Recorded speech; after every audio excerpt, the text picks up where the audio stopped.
Hello, আসসালামু আলাইকুম everyone. আবারও নিয়ে আসলাম পরবর্তী ভিডিও নিয়ে। দেখেন, পরবর্তী ভিডিওতে দেখতে চাই মাশাআল্লাহ আমাদের শশা গাছ, শশা ধরেছে।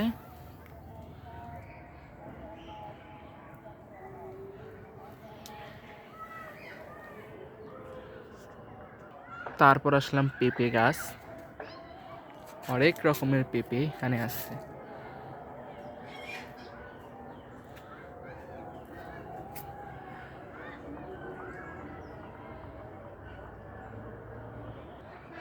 তারপর আসলাম বেগুন গাছ নিয়ে।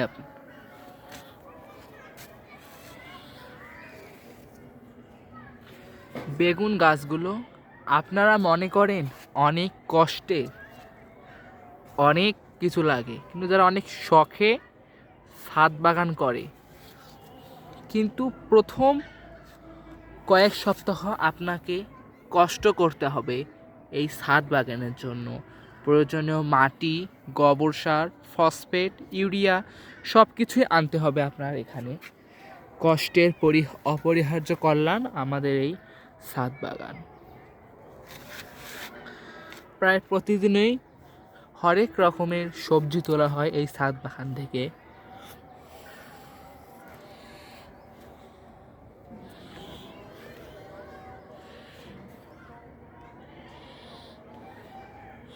আপনারা চেষ্টা করেন, অবশ্যই গাড়তে পারবেন। এটা হলো ভেন্ডি ক্ষেত।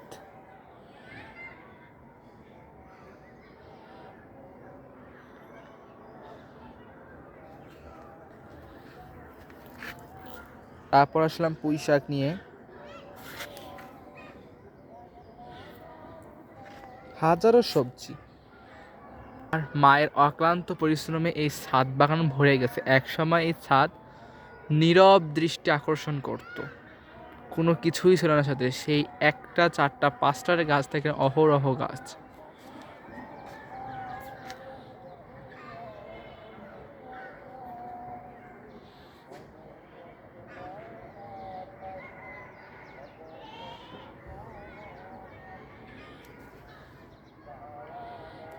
সিম গাছ।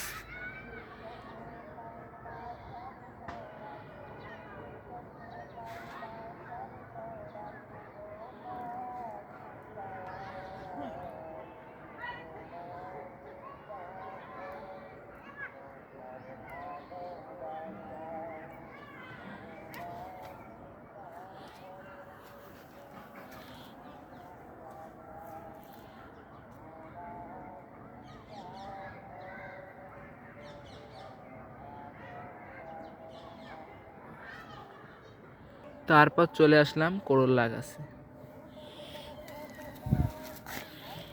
করল্লা যদি দেখাতে চাই,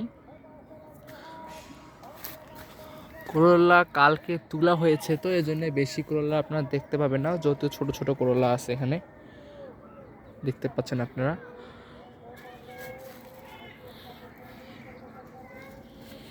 এটা করল্লা। আপনারা প্রচুর পরিমাণে আপনার যে ঘরের অপ্রয়োজনীয় ময়লা আপনারা যে ফেলে দেন, যা দেন আলুর ছাল, বিভিন্ন ধরনের শাকসবজির ছাল ফেলে দেবেন না, এটা সার হিসেবে দিবেন। ডিমের খোসা,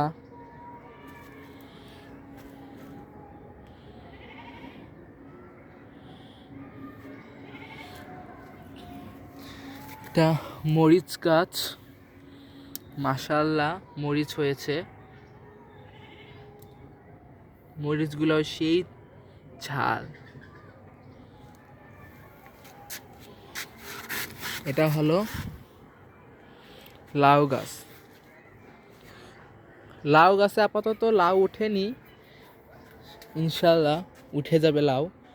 লাউ গাছ ফলন হচ্ছে ভালো। তা পুঁই শাকের গাছ, এটাও করল্লার গাছ। এই করল্লাটা উপরে উঠেছে, দেখেন করল্লার সাইজ।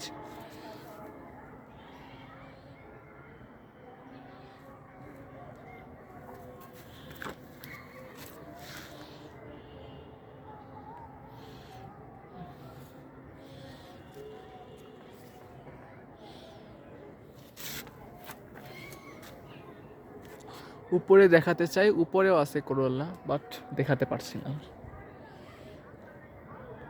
এটা হলো কুমড়ার গাছ।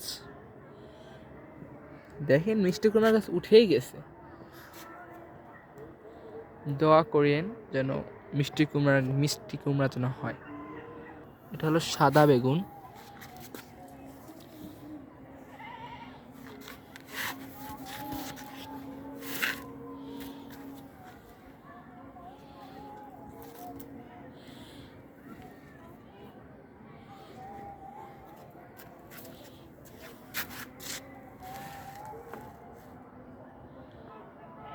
এগুলো হলো মরিচের গাছ।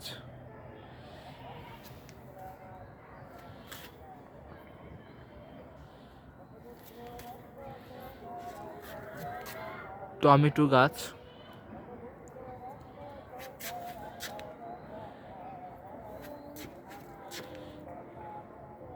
হলো মাত্র কয়েক মাসের ব্যবধানে আমাদের বড়াই গাছ ধরেছে, অনেক শাখা প্রশাখা ধরেছে বড়াই।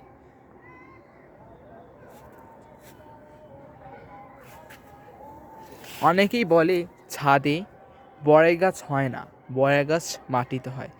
আমরা টবে লাগে এর পরীক্ষা নিয়েছি, অবশ্য ভালোই হচ্ছে। দেখা যাক পরবর্তী ফলাফল কি হতে পারে। এগুলোকে এক ধরনের শাক বলে, নাপা শাক বলে। তারপর এখানে আছে ফুলকপির চারা। আমাদের ছাদে আর পর্যাপ্ত জায়গা নেই, অবশ্য ফুলকপি এখানেই গাড়া হয়েছে। দেখা যাক কি হয় পরবর্তী লাস্টে। এটা হলো লাউয়ের গাছ।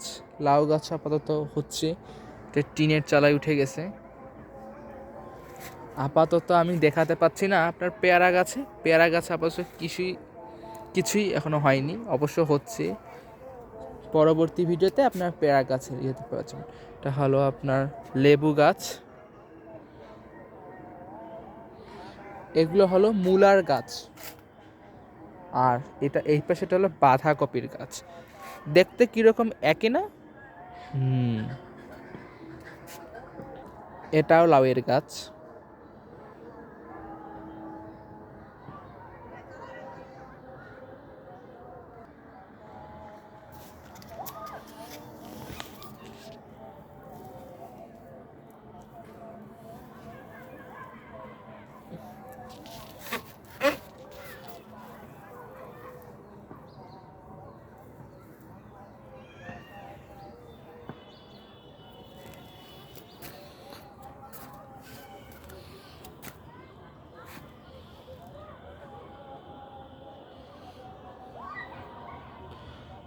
ওটা করলার গাছ। এখানে ফুলকপি, বাঁধাকপি, বেগুন, 3 ধরনের গাছ আছে এখানে।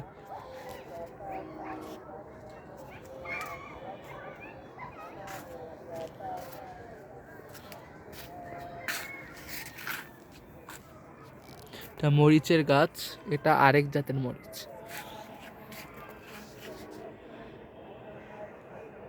এটা হলো পুঁই শাকের গাছ। মাশাআল্লাহ, পুঁই শাক উঠেছে।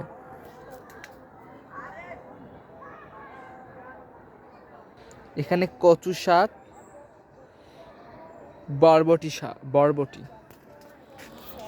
বরবটি এখনো হয়নি।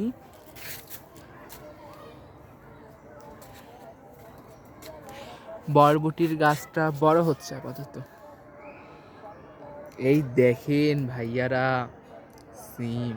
এখানেও সিমের গাছ আছে, দেখাতে ভুলে গেছি ভাইয়ারা।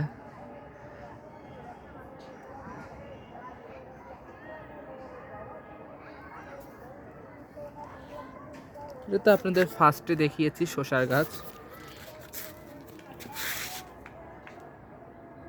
তাহলে কচুর, এটাও বরবটি। এই যে বরবটি ভাইয়ারা, এই যে প্রমাণস্বরূপ দেখেন বরবটি।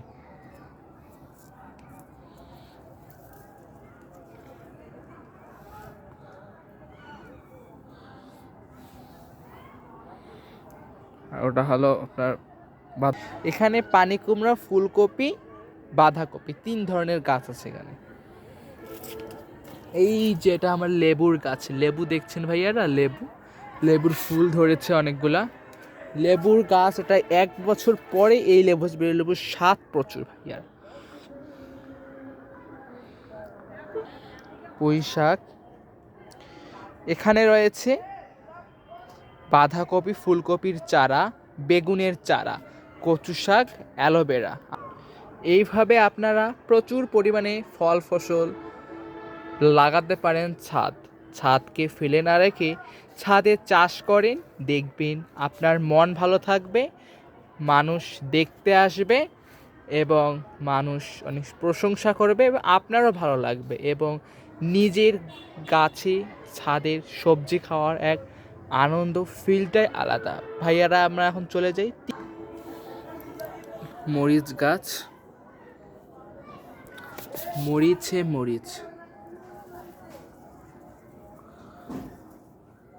এগুলো হলো অ্যালোভেরা, মরিচ হয়েছে।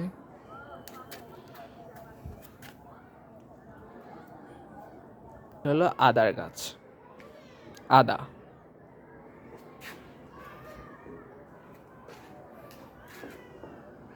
পাকা মরিচ, এগুলোকে পাকা মরিচ বলে। পাকা মরিচ হচ্ছে।